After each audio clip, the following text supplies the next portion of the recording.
SMSL എന്ന് പറയുന്നൊരു ബ്രാൻഡിൻ്റെ B200 എന്ന് പറയുന്ന മോഡൽ ഡാക്ക്, അതേപോലെ തന്നെ നിയോ ഹിപ്പോ എന്ന് പറയുന്നൊരു ബ്രാൻഡിൻ്റെ DC10 എന്ന് പറയുന്ന ഒരു ഡാക്ക്, ഇതിൻ്റെയൊക്കെ റിവ്യൂ നമ്മൾ ഓൾറെഡി ചെയ്തിട്ടുണ്ടായിരുന്നു. അതിൻ്റെ കൂടെ നമുക്ക് പുതിയതായിട്ടൊരു ഡാക്ക് കൂടെ കിട്ടിയിട്ടുണ്ട്.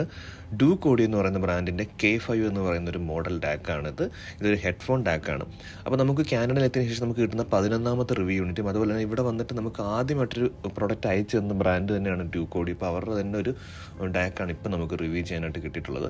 അപ്പോൾ ഇന്നത്തെ വീഡിയോ കൂടെ അതിൻ്റെ ഒരു ഡീറ്റെയിൽ ആയിട്ടുള്ള റിവ്യൂ ആണ് ചെയ്യാൻ ഉദ്ദേശിക്കുന്നത്. സോ സ്കിപ്പ് ചെയ്ത് അവസാനം വരെ കാണുന്നത് പ്രതീക്ഷിക്കുന്നു. പുതിയൊരു വീഡിയോയിലേക്ക് എല്ലാവർക്കും സ്വാഗതം. അപ്പോൾ നമുക്ക് ഡാക്ക് എന്താണെന്ന് അറിയാം. ഡിജിറ്റൽ സിഗ്നലുകളെ അനലോഗ് സിഗ്നലായിട്ട് കൺവേർട്ട് ചെയ്യുന്ന ഒരു ഡിവൈസാണ് ഡാക്ക് എന്ന് പറയുന്നത്. സിമ്പിളായിട്ട് പറയുകയാണെങ്കിൽ, അതായത് നമ്മുടെ വിൻറ്റേജ് ആംപ്ലിഫയർ അല്ലെങ്കിൽ നോർമൽ അനലോഗ് ഓഡിയോ സപ്പോർട്ട് ചെയ്യുന്ന ആംപ്ലിഫയറുകളിൽ നമുക്ക് ലേറ്റസ്റ്റ് ആയിട്ടുള്ള ഓഡിയോ ഫോർമാറ്റുകൾ പ്ലേ ചെയ്യാൻ DST file, PCM files, wave, flac അങ്ങനെയുള്ള മറ്റ് ഓഡിയോ ഫയലുകളൊക്കെ സപ്പോർട്ട് ചെയ്ത് ഹൈ ക്വാളിറ്റി ഓഡിയോയെ നമുക്ക് ഈ പറയുന്ന അനലോഗിലേക്ക് കൺവേർട്ട് ചെയ്യാൻ വേണ്ടിയിട്ട് ഉപയോഗിക്കുന്ന ഒരു ഡിവൈസാണ് സിമ്പിളായിട്ട് പറയുകയാണെങ്കിൽ ഡാക്ക് എന്ന് പറയുന്നത്. അത് നമുക്ക് ചില ഫോണുകളിൽ ഇൻബിൽട്ടായിട്ട് വരാറുണ്ട്, ചില ആംപ്ലിഫയറുകളിൽ ഇൻബിൽട്ടായിട്ട് വരാറുണ്ട്. ചില സമയത്ത് നമുക്ക് എക്സ്റ്റേണൽ ഡാക്ക് യൂസ് ചെയ്യേണ്ടി വരും. അപ്പോൾ ഇങ്ങനെയുള്ള എക്സ്റ്റേണൽ ഡാക്ക് യൂസ് ചെയ്യുന്ന സമയത്ത് നിങ്ങളുടെ കയ്യിലൊരു പഴയ ഹൈ ക്വാളിറ്റി ഒരു വിൻറ്റേജ് ആംപ്ലിഫയർ ഉണ്ടെങ്കിൽ നമുക്ക് ലേറ്റസ്റ്റ് ആയിട്ടുള്ള ഡിവൈസസ് നമുക്ക് ഇതിലേക്ക് കണക്ട് ചെയ്യാനായിട്ട് എളുപ്പമായിരിക്കും. ഇത് കൺവേർട്ട് ചെയ്ത് അങ്ങോട്ടേക്ക് കൊടുക്കും എന്നുള്ളതാണ് അതിനകത്തുള്ളൊരു ഗുണം എന്ന് പറയുന്നത്. അപ്പോൾ നമുക്ക് ഇതിൻ്റെ ഒരു ബോക്സിലേക്ക് പോകുകയാണെങ്കിൽ വളരെ ടിപ്പിക്കലായിട്ടുള്ള ഒരു ഡ്യൂക്ക് ഓഡിയോയുടെ ബോക്സിങ്, അതായത് നോർമലായിട്ട് വരുന്ന ഈ ചൈനീസ് ക്ലാസ് ഡി ആംപ്ലിഫയറുകളുടെയൊക്കെ ഒരു പാക്കേജ് തന്നെയാണ് വരുന്നത്. അൺബോക്സ് ചെയ്യുമ്പോൾ നമുക്ക് കാണാൻ കഴിയുന്നത് ആദ്യം തന്നെ നമുക്കൊരു പവർ അഡാപ്റ്റർ നമുക്ക് ഇതിൽ വരുന്നുണ്ട്. ന്യൂബ് സൗണ്ട് ബ്രാൻഡഡ് ആയിട്ടുള്ള ഒരു പവർ അഡാപ്റ്ററാണ്. കാരണം എന്താ വെച്ചാൽ ഡ്യൂക്ക് ഓഡിയോയുടെ പ്രൊഡക്റ്റ് എല്ലാം എനിക്ക് ഒന്ന് ന്യൂബ് സൗണ്ട് എന്ന് പറയുന്ന ബ്രാൻഡാണ് ഇറക്കുന്നത് തോന്നുന്നു. വേറെ ഒരു സബ് ബ്രാൻഡ് ആകാം ഡ്യൂക്ക് ഓഡിയോ എന്ന് പറയുന്നത്. എന്തായാലും അതിനൊരു പവർ അഡാപ്റ്റർ കൊടുത്തിട്ടുണ്ട്. 5 വോൾട്ട് 2 ആംപിയർ ആണ് ഇതിൻ്റെ റേറ്റിംഗ് വരുന്നത്.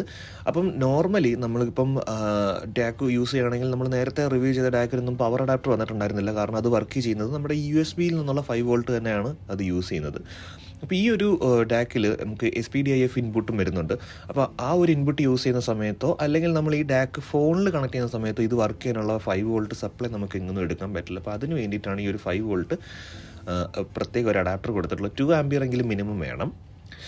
അതല്ല നിങ്ങൾ ലാപ്ടോപ്പിലോ അല്ലെങ്കിൽ നമ്മുടെ ഡെസ്ക്ടോപ്പിലാണ് കണക്ട് ചെയ്യുന്നതെങ്കിൽ ആ ഒരു USB കേബിൾ വഴി തന്നെ 5 വോൾട്ട് ലഭിക്കുന്നത് കൊണ്ട് അപ്പോൾ നമുക്ക് പവർ അഡാപ്റ്റർ കണക്ട് ചെയ്യേണ്ട ആവശ്യം വരുന്നില്ല.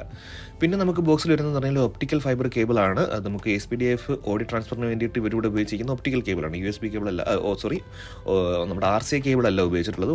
ഒപ്റ്റിക്കൽ ഫൈബർ കേബിളാണ് ഉപയോഗിച്ചിട്ടുള്ളത്. അപ്പം നമുക്കിതിന് SPDIF ഇൻപുട്ടും വരുന്നുണ്ട്, ഔട്ട്പുട്ടും വരുന്നുണ്ട്. അതിനെപ്പറ്റി ഡീറ്റെയിൽ ആയിട്ട് നമുക്ക് പറയാം. അങ്ങനെ ഒരു ഒപ്റ്റിക്കൽ കേബിൾ അവർ പ്രൊവൈഡ് ചെയ്തിട്ടുണ്ട്. പിന്നെ നമുക്ക് വരുന്നത് പറഞ്ഞാൽ ഒരു USB കേബിളാണ്. USB കേബിൾ പ്രത്യേകം എന്ന് പറഞ്ഞാൽ ഒരു സൈഡിൽ നമുക്ക് ടൈപ്പ് C ആണ്, ഒരു സൈഡിൽ നമുക്ക് ടൈപ്പ് C ഉണ്ട്, ടൈപ്പ് A ഉണ്ട്. അതായത് ഒരു അഡാപ്റ്റർ ഉപയോഗിച്ചിട്ടാണ് അവർ വെച്ചിട്ടുള്ളത്. നോർമലി നമുക്ക് ടൈപ്പ് A ആയിരിക്കും വരുന്നത്. അതിൻ്റെ ഊരി കഴിഞ്ഞ് കഴിഞ്ഞാൽ നമുക്ക് ടൈപ്പ് C നമുക്ക് കിട്ടും. അതായത് നമുക്ക് ഈ ഒരു ഡാക്ക് ഫോണിൽ കണക്ട് ചെയ്യേണ്ട ആവശ്യം വരുന്ന സമയത്ത് നമുക്ക് type C to type C എടുക്കാൻ വേണ്ടിയിട്ടാണ് അങ്ങനെ ഉപയോഗിച്ചിട്ടുള്ളത്. ലാപ്ടോപ്പിലോ സിസ്റ്റത്തിലോ കണക്ട് ചെയ്യാൻ വേണ്ടിയിട്ട് നമുക്ക് ഈ ഒരു USB cable normal USB type A ഉപയോഗിക്കാൻ പറ്റും. പിന്നെ വരുന്ന ഒരു യൂസർ മാനുവലാണ്. നമുക്ക് എല്ലാ പ്രാവശ്യം കാണുന്ന പോലെ തന്നെ അതിനകത്ത് കുറേ സ്പെസിഫിക്കേഷൻസ് അവർ കൊടുത്തിട്ടുണ്ട് ഡീറ്റെയിലായിട്ട്. അതുപോലെ തന്നെ ഒരു FAQ ഉണ്ട്. അതായത് നമുക്ക് എന്തെങ്കിലും സംശയങ്ങൾ വരാൻ ചാൻസ് ഉള്ള കുറച്ച് സംശയങ്ങളും അതിൻ്റെ ഉത്തരങ്ങളും കണ്ടിട്ട് അവർ കൊടുത്തിട്ടുണ്ട്. പിന്നെ അവരൊരു QR കോഡ് കൊടുത്തിട്ടുണ്ട്. ഇത് സ്കാൻ ചെയ്ത് കഴിഞ്ഞാൽ നമുക്കൊരു ഗൂഗിൾ ഡ്രൈവിലേക്കാണ് പോകുന്നത്. അതിൽ നമുക്ക് ഇതിൻ്റെ യൂസർ മാനുവൽ ഒരു PDF ആയിട്ട് കൊടുത്തിട്ടുണ്ട്. അതേപോലെ തന്നെ ഒരു സിപ്ഡ് ഫയലുണ്ട്. ആക്ച്വലി അതെന്ന് പറഞ്ഞാൽ ഒരു ഡ്രൈവറാണ്. നമ്മൾ വിൻഡോസ് ഓപ്പറേറ്റഡ് ആയിട്ടുള്ള ലാപ്ടോപ്പിലും ഡിവൈസിലൊക്കെ നമ്മൾ ഈ ഡ്രൈവർ ഇൻസ്റ്റാൾ ചെയ്ത് കഴിഞ്ഞാൽ ഇത് ഈ ഡാക്ക് വർക്ക് ചെയ്യാനുള്ള ഡ്രൈവറാണ്. ആക്ച്വലി ഇതിൻ്റെ ആവശ്യമുണ്ടോയെന്ന് വെച്ച് കഴിഞ്ഞാൽ നമുക്ക് ഇതിൻ്റെ ബിറ്റ് റേറ്റ് ഒക്കെ നമുക്ക് അറേഞ്ച് ചെയ്യാൻ പറ്റും. എത്ര കിലോ ഹെർട്സിലാണ് ഇതിൻ്റെ സിഗ്നൽ പോകേണ്ടതെന്നൊക്കെ ഉള്ളത് നമുക്ക് അറേഞ്ച് ചെയ്യാൻ പറ്റും ആ ഒരു ഡ്രൈവർ ഉണ്ടെങ്കിൽ. അപ്പോൾ അത് ഞാൻ ഇൻസ്റ്റാൾ ചെയ്ത് നോക്കിയിട്ടുണ്ടായിരുന്നു. അതൊക്കെ നമുക്ക് ഈ ഒരു വീഡിയോയിൽ തന്നെ കാണിക്കാം. അപ്പോൾ ആ ഒരു QR കോഡ് സ്കാൻ ചെയ്ത് കഴിഞ്ഞാൽ അതിലേക്കുള്ള ഒരു ലിങ്ക് കിട്ടും. നമ്മളത് ഡൗൺലോഡ് ചെയ്ത് ഇൻസ്റ്റാൾ ചെയ്താൽ മാത്രം മതി. പിന്നെ നമുക്ക് ഫൈനലി കിട്ടുന്നത് നമ്മുടെ ഡാക്ക് തന്നെയാണ്. K5 എന്ന് പറയുന്ന മോഡലാണ് നമുക്കിപ്പോൾ റിവ്യൂ ചെയ്യാനായിട്ട് അയച്ചു തന്നിട്ടുള്ളത്. വളരെ കുഞ്ഞനായിട്ടുള്ളൊരു ഡാക്കാണ്. കംപ്ലീറ്റ്ലി മെറ്റൽ ബിൽട്ടാണ്, മാറ്റ് ഫിനിഷ് നമുക്കിതിൽ കാണാൻ കഴിയുന്നുണ്ട്. അപ്പോൾ നമ്മളൊരു ഡെസ്ക്ടോപ്പിൽ വെക്കുകയാണെങ്കിൽ തന്നെ നല്ല രസമാണ്. ഇത് നല്ലൊരു ഫിനിഷിങ് നമുക്ക് നമ്മുടെ ആ ഒരു ഡെസ്ക്ടോപ്പിൽ നമുക്ക് കിട്ടുന്നുണ്ട്. ഇതിൻ്റെ വെയിറ്റ് ഏകദേശം 228 ഗ്രാം മാത്രമേ വരുന്നുള്ളൂ. ഒരു സ്ക്വയർ ഷേപ്പിൽ വന്നിട്ട് വളരെ ഒതുങ്ങിയിട്ടുള്ള ഒരു ഡാക്കാണിത്. ഇതിൻ്റെ ടോപ്പ് സൈഡ് നോക്കുകയാണെങ്കിൽ ഇതിന് മറ്റൊരു പ്രത്യേകത എന്ന് പറഞ്ഞാൽ ടോൺ കൺട്രോൾ സെക്ഷൻ ഉണ്ട് എന്നുള്ളതാണ്. അതിനകത്ത് മറ്റൊരു പ്രത്യേകത. നമുക്ക് ഇതുവരെ കിട്ടിയ ഡാക്കിൽ അങ്ങനെ ഒരു ടോൺ കൺട്രോളിങ് ഓപ്ഷൻ വന്നിട്ടുണ്ടായിരുന്നില്ല. ബേസ് ട്രിബിൾ അതുപോലെ തന്നെ വോളിയം അഡ്ജസ്റ്റ് ചെയ്യാനുള്ള ഓപ്ഷൻ വരുന്നുണ്ട്. ഈ വോളിയം കൺട്രോളിൻ്റെ നോബ് തന്നെയാണ് നമുക്ക് പവർ ബട്ടണായിട്ട് വർക്ക് ചെയ്യുന്ന പണ്ടത്തെ റേഡിയോയിലൊക്കെ വരുന്ന പോലെ തന്നെ ബേസും ട്രിബിളും കൺട്രോൾ ചെയ്യാൻ പറ്റും. നമുക്ക് +- 10 dB വരെ അഡ്ജസ്റ്റ്മെൻറ്റ് നമുക്ക് ഇതിനകത്ത് വരുന്നുണ്ട്. അപ്പോൾ നല്ലൊരു ഫൈൻ ട്യൂണിങ്. നോർമലി +- 6 dB ആണ് വരാറ്. അത്രയും അഡ്ജസ്റ്റ്മെൻറ്റ് നമുക്ക് ഇതിനകത്തേക്ക് വരുന്നുണ്ട്. ലെഫ്റ്റ് സൈഡിൽ നോക്കുകയാണെങ്കിൽ നമുക്ക് അവർ പ്രത്യേകം DSD എന്ന് അവർ എടുത്തിട്ടുണ്ട്. അതായത് ഡയറക്റ്റ് സ്ട്രീം ഡിജിറ്റൽ ഓഡിയോ ഫയലുകൾ സപ്പോർട്ട് ചെയ്യുന്ന ഒരു ഡാക്ക് ആയതുകൊണ്ട് തന്നെ അവരത് മെൻഷൻ ചെയ്തിട്ടുണ്ട്. തൊട്ട് താഴെയായിട്ടൊരു LED ഇൻഡിക്കേഷൻ കൊടുത്തിട്ടുണ്ട്. അപ്പോൾ നമുക്ക് നേരത്തെ SMSL എന്ന് പറയുന്ന ബ്രാൻഡിൻ്റെ ഒരു ഡാക്ക് ആയിരുന്നെങ്കിൽ അതിനകത്ത് ഒരു കളർ ഡിസ്പ്ലേ വരുന്നുണ്ട്. അതിൽ നമുക്ക് കാണിക്കും ഏത് ടൈപ്പ് ഫയൽ എത്ര ഹെഡ്സിലാണ് ഇത് പ്ലേ ചെയ്യുന്നത് എന്നുള്ളത് കാണിക്കും. ഇതിവിടെ അതിന് അവർ ഉപയോഗിച്ചിട്ടുള്ളത് ഒരു LED ഇൻഡിക്കേറ്റേഴ്സ് ആണ്. കാരണം പ്രൈസ് കട്ട് ചെയ്യാൻ വേണ്ടിയിട്ടായിരിക്കും അങ്ങനെ ചെയ്തിട്ടുള്ളത്. ഒരു പവർ LED വരുന്നുണ്ട്. പിന്നെ തൊട്ടപ്പുറത്ത് PCM ഫയലുകളും അതിൻ്റെ സാമ്പിളിംഗ് റേറ്റും അതുപോലെ ഇപ്പുറത്ത് DSD ഫയലും അത് ഏത് ടൈപ്പ് DSD ഫയലാണ് പ്ലേ ചെയ്യുന്നത്. അപ്പോൾ PCM ഫയലിലേക്ക് വരികയാണെങ്കിൽ നമുക്ക് ഏകദേശം 44.1 ഹെഡ്സ് മുതൽ കിലോ ഹെഡ്സ് മുതൽ 384 കിലോ ഹെഡ്സ് വരെയുള്ള ഫയലുകൾ, അത്രയും സാമ്പിളിംഗ് റേറ്റിലുള്ള ഫയലുകൾ നമുക്ക് ഇതിൽ പ്ലേ ചെയ്യാൻ പറ്റും. DSD ഫയലുകൾ നോക്കുകയാണെങ്കിൽ DST64 മുതൽ 256 വരെ നമുക്ക് പ്ലേ ചെയ്യാൻ പറ്റും USB-യിൽ. SPDF ഇൻപുട്ടിലേക്ക് നോക്കുകയാണെങ്കിൽ PCM ഫയലുകൾ 44.1 കിലോ ഹെഡ്സ് മുതൽ 192 കിലോ ഹെഡ്സ് വരെ പ്ലേ ചെയ്യാൻ പറ്റുള്ളൂ. DST ഫയൽ ഒരു 64 മാത്രമാണ് അതിനകത്ത് SPDF നമുക്ക് പ്ലേ ചെയ്യാൻ പറ്റുന്നത്. അത്രയാണ് ഈ ഒരു ഡാക്ക് സപ്പോർട്ട് ചെയ്യുന്നതെന്ന് പറയുന്നത്. അപ്പോൾ അവരുടെ ബ്രാൻഡിങ്ങും അതുപോലെ തന്നെ K5 എന്ന് പറയുന്ന മോഡൽ നെയിമും കൊടുത്തിട്ടുണ്ട്. USB ഓഡിയോ ഡാക്ക് എന്നും ഹെഡ്ഫോൺ ആംപ്ലിഫയർ എന്നും കൊടുത്തിട്ടുണ്ട്. ആക്ച്വലി ഇതൊരു ഡാക്ക് ആണെങ്കിൽ പോലും അവർ കൂടുതൽ ഇത് പ്രൊമോട്ട് ചെയ്യുന്നത് ഒരു ഹെഡ്ഫോൺ ഡാക്ക് ആയിട്ടാണ്. അതായത് നമ്മൾ നല്ല ഹൈ ക്വാളിറ്റി ഉള്ളൊരു ഹെഡ്ഫോൺ നിങ്ങളുടെ കയ്യിലുണ്ടെങ്കിൽ അത് ഇതിലേക്ക് കണക്ട് ചെയ്ത് നല്ല ഹൈ ക്വാളിറ്റി ഓഡിയോ നിങ്ങൾക്ക് എക്സ്പീരിയൻസ് ചെയ്യാൻ പറ്റും. അതല്ല ആംപ്ലിഫയർ ആണെങ്കിൽ ബാക്കിൽ നമുക്ക് RCA വഴി കണക്ട് ചെയ്യാനും പറ്റുന്ന രീതിയിലാണ് അവർ ഡാക്ക് ഡിസൈൻ ചെയ്തിട്ടുള്ളത്. ഇനി നമുക്ക് ഇതിൻ്റെ ഫ്രണ്ട് പാനലിലേക്ക് വരാം. നേരത്തെ പറഞ്ഞ പോലെ തന്നെ ഹെഡ്ഫോൺ ഡാക്ക് ആയതുകൊണ്ട് തന്നെ 2 ടൈപ്പ് ഹെഡ്ഫോൺ ജാക്ക് ഇവരോട് കൊടുത്തിട്ടുണ്ട്. 6.35 mm ഒരു ജാക്കും അതേപോലെ തന്നെ 3.5 mm ഒരു ജാക്കും. ഇത് ഔട്ട്പുട്ട് ജാക്കാണ്. ഇതിനകത്ത് നമ്മൾ കൊടുക്കുന്ന ഓഡിയോ ട്യൂൺ ചെയ്ത് ഫൈൻ ഓഡിയോ ആക്കി ബേസും ട്രിബിളും എല്ലാം കൺട്രോൾ ചെയ്ത് ഗെയിൻ കൂട്ടി ഡീറ്റെയിൽ ആയിട്ടുള്ള ഓഡിയോ ഈ ഒരു ഹെഡ്ഫോൺ ജാക്കി കൂടി ഔട്ട്പുട്ടായിട്ട് നമുക്ക് കിട്ടും. അപ്പോൾ നമ്മൾ ചെക്ക് ചെയ്ത സമയത്ത് നല്ല ക്വാളിറ്റി നമുക്ക് വരുന്നുണ്ട്. പക്ഷേ നമ്മുടെ കയ്യിൽ 6.35 mm ജാക്കുള്ള ഹെഡ്ഫോൺ ഇല്ല. പക്ഷേ ഞാൻ മറ്റ് റിവ്യൂകളിലൊക്കെ കണ്ടെന്ന് പറഞ്ഞു കഴിഞ്ഞാൽ 3.5 mm സോക്കറ്റിനെക്കാട്ടിലും കുറച്ചും കൂടെ ഹൈ ക്വാളിറ്റി നമുക്ക് കിട്ടുന്നത് 6.35 mm ഒരു സോക്കറ്റിൽ നിന്നാണ്. അപ്പോൾ അതിൻ്റെ ഒരു അഡാപ്റ്റർ ഉപയോഗിച്ചിട്ട് നമ്മുടെ നോർമൽ ഹെഡ്ഫോൺ യൂസ് ചെയ്യുകയാണെങ്കിൽ കുറച്ചും കൂടെ ഒരു ഹൈ ക്വാളിറ്റി ഓഡിയോ നമുക്ക് ഫീൽ ചെയ്യും. പിന്നെ വരുന്നത് നമുക്ക് 3 ടോഗിൾ സ്വിച്ചാണ്. ഈ പറയുന്ന ചൈനീസ് ആയിട്ടുള്ള ക്ലാസ് ഡി ആംപ്ലിഫയറുകളെല്ലാം കൂടുതൽ കണ്ടുവരുന്ന ഈ ടൈപ്പ് ടോഗിൾ സ്വിച്ചാണ്. ആ ഒരു വിൻറ്റേജ് ഫീലിൽ നിലനിർത്താൻ വേണ്ടിയിട്ടായിരിക്കും അവരങ്ങനെ കൊടുത്തിട്ടുള്ളത്. ഗെയിൻ കൺട്രോൾ ചെയ്യാൻ വേണ്ടിയിട്ടുള്ള ഒരു ടോഗിൾ സ്വിച്ചാണ്. അത് ഹൈ ലോ എന്ന് പറയുന്ന 2 രീതിയിലുള്ളൊരു കൺട്രോളിങ് ആണ് വരുന്നത്. ഹൈയിലിടുമ്പോൾ നമുക്ക് കുറച്ച് നല്ല ബൂസ്റ്റഡ് ആയിട്ടുള്ളൊരു ഓഡിയോ കിട്ടുന്നതായിട്ട് എനിക്ക് ഫീൽ ചെയ്തു. ലോയിലിടുമ്പോൾ നോർമൽ അത്യാവശ്യം ക്വാളിറ്റി ഉള്ളത് തന്നെ, എന്നാൽ കുറച്ച് ബേസ് എന്താ പറയുക ഒരു പവർ ഒന്ന് കുറഞ്ഞതായിട്ട് നമുക്ക് ഫീൽ ചെയ്യും. പിന്നെ വരുന്നത് പറഞ്ഞു കഴിഞ്ഞാൽ പ്യുവർ ടോൺ എന്ന് പറയുന്ന ഒരു ടോഗിൾ സ്വിച്ച് കാണുന്നുണ്ട്. അതെന്ന് പറഞ്ഞാൽ ആക്ച്വലി നമ്മുടെ ടോൺ കൺട്രോൾ ബോർഡിനെ ബൈപ്പാസ് ചെയ്യാൻ വേണ്ടിയിട്ടുള്ള ഒരു സ്വിച്ചാണ്. അതായത് പ്യുവർ എന്ന് പറയുന്ന മോഡിലേക്ക് ഇടുകയാണെങ്കിൽ നമ്മൾ എങ്ങനെയാണോ ഓഡിയോ വരുന്നത് അതേപോലെ തന്നെ നമുക്ക് ഹൈ ക്വാളിറ്റി മീൻസ് നമുക്ക് ബൂസ്റ്റിംഗ് ഒക്കെ ചെയ്യും എങ്കിൽ പോലും ബേസ് ട്രിബിൾ നമ്മൾ മുകളിൽ ട്യൂൺ ചെയ്യുന്ന അതായത് നമുക്ക് ആ ഒരു കൺട്രോൾ വരുന്നുണ്ടല്ലോ അതൊന്നും വർക്ക് ചെയ്യില്ല. നോർമൽ എന്താണോ വരുന്നത് അതുവഴി കയറി നമുക്കിതിലേക്ക് വരുന്ന രീതിയിലാണ് വരുന്നത്. പക്ഷേ നമ്മൾ ടോണിലേക്ക് മാറ്റുമ്പോൾ നമുക്ക് മുകളിലുള്ള നമ്മുടെ ബേസ് ട്രിബിൾ കൺട്രോളൊക്കെ വർക്ക് ചെയ്യും. അതായത് ടോൺ കൺട്രോൾ ബോർഡ് നമ്മളിതിലേക്ക് കണക്റ്റ് ആവുന്നുള്ള ഒരവസ്ഥയിലേക്ക് വരും. പിന്നെ വരുന്നത് നമ്മുടെ ഇൻപുട്ട് സെലക്ടറാണ്. നേരത്തെ പറഞ്ഞ തന്നെ SPDIF ഇൻപുട്ടും അതുപോലെ തന്നെ USB ഇൻപുട്ടുമാണ് ഇതിൽ വരുന്നത്. സോ അത് സെലക്ട് ചെയ്യാനുള്ള ഒരു ടോഗിൾ സ്വിച്ചാണ് വരുന്നത്. തൊട്ടപ്പുറത്തായിട്ട് നമുക്ക് ഹൈറസ് ഓഡിയോയുടെ ഒരു ബാഡ്ജിങ്ങും കാണാൻ കഴിയുന്നുണ്ട്.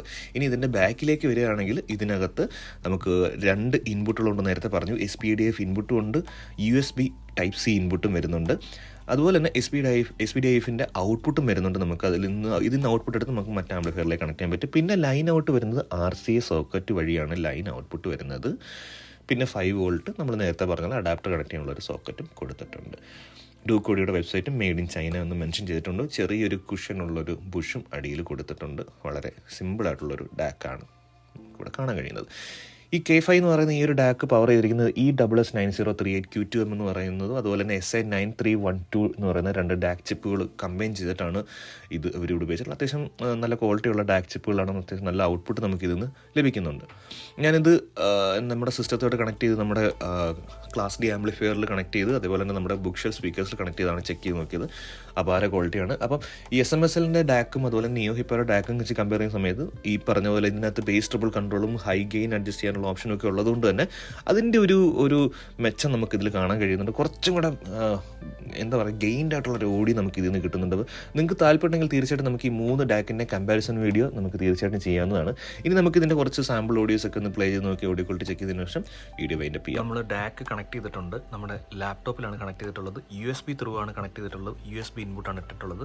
ഈ ഒരു ഭാഗത്തേക്ക് നമ്മൾ USB മോഡിലേക്ക് മാറ്റിയിട്ടുണ്ട്. ഇതിൻ്റെ ഔട്ട്പുട്ട് നമ്മൾ നേരത്തെ ടെസ്റ്റ് ചെയ്യുന്ന പോലെ തന്നെ നേരെ നമ്മുടെ 2 കോഡിയോടെ തന്നെ ആംപ്ലിഫയറിലേക്ക് കണക്ട് ചെയ്തിട്ടുണ്ട്. ഈ 2 സ്പീക്കേഴ്സ് ആയിരിക്കും നമ്മൾ ടെസ്റ്റ് ചെയ്യാനായിട്ട് എടുത്തിട്ടുള്ളത്. അപ്പം നമുക്ക് യൂട്യൂബിൽ നമുക്ക് കോപ്പറേറ്റ് ഇഷ്യൂ ഉള്ളതുകൊണ്ട് തന്നെ ഒരുപാട് ടെസ്റ്റിംഗ് നമുക്ക് ചെയ്യാൻ പറ്റത്തില്ല. അതുകൊണ്ട് നമ്മൾ സെപ്പറേറ്റ് ആയിട്ട് നമ്മുടെ ഇൻസ്റ്റാഗ്രാം പേജിലും ഫേസ്ബുക്ക് പേജിലും കൂടുതൽ ടെസ്റ്റിംഗ് വീഡിയോസ് ഒക്കെ നമ്മൾ അപ്ലോഡ് ചെയ്യുന്നുണ്ട്. അപ്പം അതിലേക്കുള്ള ലിങ്ക് ഞാൻ ഡിസ്ക്രിപ്ഷനിൽ കൊടുക്കുന്നുണ്ട്. അതുകൂടി പേജ് കൂടി ചെക്കൗട്ട് ചെയ്ത് ഫോളോ ചെയ്ത് സപ്പോർട്ട് ചെയ്യുന്നു പ്രതീക്ഷിക്കുന്നു. പിന്നെ നമ്മൾ ആ ഒരു യൂസർ മാനുവലിൽ കാണിച്ചിട്ടുള്ള QR കോഡ് സ്കാൻ ചെയ്തിട്ട് ആ ഒരു ലിങ്ക് ഉപയോഗിച്ച് അവരുടെ ഡ്രൈവിലേക്ക് നമ്മൾ കയറി. അപ്പോൾ അതിൽ 2 യൂസർ മാനുവൽ കൊടുത്തിട്ടുണ്ട്. ഒന്ന് നമ്മുടെ നോർമൽ യൂസർ മാനുവലും പിന്നെ അതുപോലെ തന്നെ രണ്ടാമത്തത് ആ ഒരു ഡ്രൈവർ ഇൻസ്റ്റാൾ ചെയ്യേണ്ട യൂസർ മാനുവലാണ്. പിന്നെ ഒരു സിപ്പ് ഫയലുണ്ട്. അതാണ് നമ്മുടെ ഡ്രൈവർ എന്ന് പറയുന്നത്. നമ്മുടെ ലാപ്ടോപ്പിലേക്ക് ഒന്ന് ഇൻസ്റ്റാൾ ചെയ്ത് നോക്കി. അതിൻ്റെ ആവശ്യമില്ല, അല്ലാതെ തന്നെ നമുക്ക് പാട്ട് കേൾക്കാൻ പറ്റും. പക്ഷേ ഇൻസ്റ്റാൾ ചെയ്ത് നോക്കി. ഇവിടെ ഇപ്പോൾ നമ്മൾ നോക്കുകയാണെങ്കിൽ തന്നെ നമുക്കിവിടെ കാണാൻ കഴിയും ഹെഡ്ഫോൺസ് ഡൂക്ക് ഓഡിയോ K5 എന്ന് കാണിച്ചിട്ടുണ്ട്. അതായത് നമുക്ക് ഈ ഒരു ഭാഗത്ത് നോക്കുമ്പോൾ നമ്മുടെ ഓഡിയോ ഔട്ട്പുട്ടിൽ പോന്നിട്ടുള്ളത് റിയൽ ടെക് എന്ന് പറയുമ്പോൾ നമ്മുടെ സിസ്റ്റത്തിൻ്റെയാണ്. തൊട്ട് മുകളിലായിട്ട് ഹെഡ്ഫോൺ ഡാക്ക് ആയിട്ടുള്ള ഡൂക്ക് ഓഡിയോയുടെ K5 ഡിറ്റക്ട് ചെയ്തിട്ടുണ്ട്. ഇതാണ് അതിൻ്റെ ഒരു ഡ്രൈവറിൻ്റെ ഒരു UI എന്ന് പറയുന്നത്. പക്ഷേ എനിക്ക് അത്ര ഒരു ഐഡിയ കിട്ടുന്നില്ല ഇത് സംഭവം. ബിറ്റ് റേറ്റ് ഒക്കെ ചേഞ്ച് ചെയ്യാനുള്ള ഓപ്ഷൻ വരുന്നുണ്ട്. പക്ഷേ ഇവിടെ നോട്ട് അവൈലബിൾ എന്നാണ് കാണിക്കുന്നത്. ഇപ്പോൾ കിടക്കുന്നത് അതായത് 384 kHz ഞാൻ ചേഞ്ച് ചെയ്തിട്ടുണ്ട്. അപ്പോൾ ഈ ഒരു ഡ്രൈവറിൽ ഞാനിവിടെ ചേഞ്ച് ചെയ്തതിൻ്റെ ഭാഗമായിട്ട് ഈ ഒരു ഭാഗത്തായിട്ടും നമുക്ക് 384 kHz ഇതിൻ്റെ സിഗ്നൽ മാറിയതായിട്ട് നമുക്ക് കാണാൻ കഴിയുന്നുണ്ട്. അപ്പോൾ നമുക്കങ്ങനെ ഒരു ബിറ്റ് റേറ്റും സാമ്പിളിംഗ് റേറ്റും ഒക്കെ നമുക്ക് ഈ ഒരു ഡ്രൈവർ ഉപയോഗിച്ച് നമുക്ക് ചേഞ്ച് ചെയ്യാനായിട്ട് കഴിയുന്നുണ്ട്. ഇപ്പോൾ നമുക്ക് കിടക്കുന്നത് 24 ബിറ്റിലാണ്. ഇപ്പോൾ 32 ബിറ്റിലേക്ക് നമുക്ക് ചേഞ്ച് ചെയ്യാൻ ഈ ഒരു ഡ്രൈവർ ഉപയോഗിച്ച് നമുക്ക് പറ്റും. പക്ഷേ എനിക്ക് തോന്നുന്നു ഈ ഒരു സാമ്പിൾ ഓഡിയോ എന്ന് പറയുന്നത് PCM ഫയൽ ആയതുകൊണ്ടായിരിക്കും അത് ഡിറ്റക്ട് ചെയ്തത്. എന്തായാലും DST ഫയൽ പ്ലേ ചെയ്യാനായിട്ടുള്ള മറ്റ് സോഫ്റ്റ്വെയർ ഒക്കെ ഇൻസ്റ്റാൾ ചെയ്ത് നമുക്ക് സെപ്പറേറ്റ് ആയിട്ടൊരു വീഡിയോ ചെയ്യുന്നതായിരിക്കും. എനിക്കിതിനെപ്പറ്റി ഒരു എക്സാക്റ്റ് ഐഡിയ അല്ലെങ്കിൽ നല്ലൊരു നോളജ് ഇല്ലാത്തതുകൊണ്ടാണ് ഞാൻ ഇങ്ങനെ കുറച്ച് ട്രൈ നോക്കി. കാരണം നമുക്ക് അധികം സമയമില്ല, ഉള്ള ടൈമിൽ ഞാൻ ജസ്റ്റ് ചെയ്ത് നോക്കിയത്. അപ്പോൾ എന്തായാലും അറിയാവുന്നവർ തീർച്ചയായിട്ടും കമൻറ്റ് ചെയ്യുക. കാരണം അത് എനിക്കും അതുപോലെ തന്നെ നമ്മുടെ വീഡിയോസ് കാണുന്നവർക്കും അത് വളരെ ഉപകാരപ്രദമായിരിക്കും. എങ്ങനെ നമുക്ക് DST ഫയൽ ഫ്രീ ആയിട്ട് ഇപ്പോൾ നോക്കുകയാണെങ്കിൽ തന്നെ ഇവിടുന്ന് നമുക്ക് നേറ്റീവ് DST നമുക്ക് ഇത്രയും പൈസ കൊടുത്ത് നമുക്കിത് വാങ്ങണം. അതായത് ഇവിടുന്ന് 2 ചാനൽ നമ്മൾ സെലക്ട് ചെയ്തതിന് ശേഷം DST ഫയൽ ഏതാണെന്നുള്ളത് നമ്മൾ സെലക്ട് ചെയ്ത് നമ്മൾ ആഡ് ടു കാർട്ട് ചെയ്ത് നമ്മൾ വാങ്ങണം, ഫയൽ സാമ്പിൾ വാങ്ങണം. പിന്നെ ഇത് വാങ്ങിയാൽ തന്നെ ഇത് പ്ലേ ചെയ്യാനുള്ള ഒരു ഡ്രൈവറോ അല്ലെങ്കിൽ ഒരു പ്ലെയറോ നമ്മൾ ഇതിനകത്തേക്ക് ഇൻസ്റ്റാൾ ചെയ്യണം. അപ്പോൾ ഞാനങ്ങനെ ഒരു പ്ലെയർ ഇൻസ്റ്റാൾ ചെയ്ത് നോക്കിയിരുന്നു. പക്ഷേ എന്നിട്ടും എനിക്കത് ചെയ്യാൻ പറ്റിയില്ല. അപ്പോൾ എന്തായാലും അതറിയാവുന്നവർ തീർച്ചയായിട്ടും കമൻറ്റ് ചെയ്യുക. അപ്പോൾ എന്തായാലും ഇപ്പോൾ നമുക്ക് തൽക്കാലം യൂട്യൂബിൽ നിന്നും കുറച്ച് ഓഡിയോ സാമ്പിൾസ് നമുക്ക് പ്ലേ ചെയ്ത് നോക്കാം.